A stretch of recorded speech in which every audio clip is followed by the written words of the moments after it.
Hello বন্ধুরা, 2003 সালের 1 ফেব্রুয়ারি 7 জন astronaut একটা মহাকাশ যানের মধ্যে আটকে, আর মহাকাশ যানটিতে দাউ দাউ করে আগুন জ্বলছে।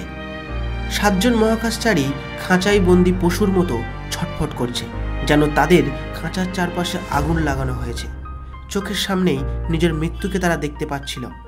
এটাই হয়তো নাসার সবথেকে মর্মান্তিক দিন ছিল, যেখানে আর 6টা ক্রু সদস্যের সঙ্গে ছিলেন একজন ভারতীয় তরুণী। তার জীবনটাও ওই 6 জন ক্রু সদস্যের মতোই উৎসর্গ করেছিল এই মহাকাশ যান যাত্রার সঙ্গে। তিনি আর কেউ নন, তিনি হলেন কল্পনা চাওলা। কিন্তু কিছু এমন রহস্য আছে যা নাসা আজ 21 বছর পরেও দিতে পারেনি। তাহলে চলুন জেনে নেওয়া যাক সেই সমস্ত রহস্য সম্পর্কে।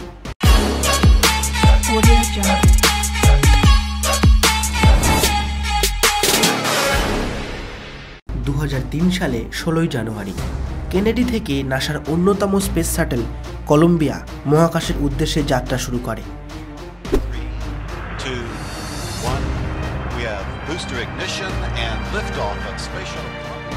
এই স্পেস শাটলের মধ্যে 7 জন মহাকাশচারী ছিলেন।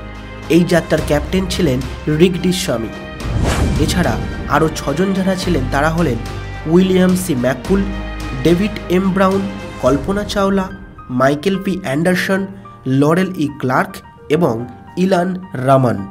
স্পেস শাটল একদম সুস্থ ও সঠিকভাবে টেক অফ করে এবং স্পেসের উদ্দেশ্যে গবেষণার জন্য যাত্রা শুরু করে।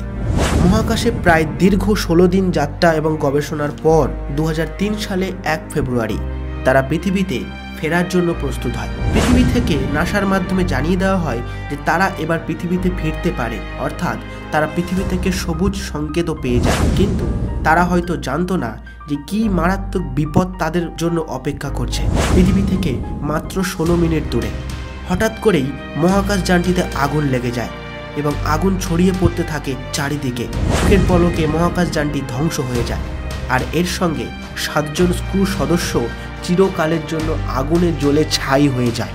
তবে এটাই যে নাসার একমাত্র এমন মর্মান্তিক ঘটনা তা কিন্তু নয়। 1986 সালের পর থেকেই নানা রকম মহাকাশ যানে ঠিক এমন ঘটনা ঘটেছে, যেমন চ্যালেঞ্জার, ডিসকভারি এবং আটলান্টিক। এতগুলো মহাকাশ যানের সঙ্গে ঠিক একই রকম ঘটনা ঘটেছে। নানা অনুসন্ধান করে জানা যায় যান্ত্রিক ত্রুটির জন্যই আজ এই সমস্ত ধ্বংসলীলা আমাদেরকে দেখতে হয়েছিল।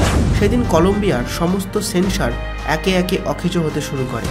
রেডিও সিগন্যাল কাজ করা পুরোপুরি বন্ধ করে দেয়। মহাকাশচারীরা মরিয়া হয়ে পৃথিবীর কন্ট্রোল রুমের সঙ্গে যোগাযোগ করতে চাইলেও তাদের সমস্ত চেষ্টা বেফলে যায়। মহাকাশযানের তেলের ট্যাঙ্ক, গ্যাসের ট্যাঙ্ক সব কিছু লিক হতে শুরু করে। দাউ দাউ করে আগুন জ্বলতে শুরু হয়।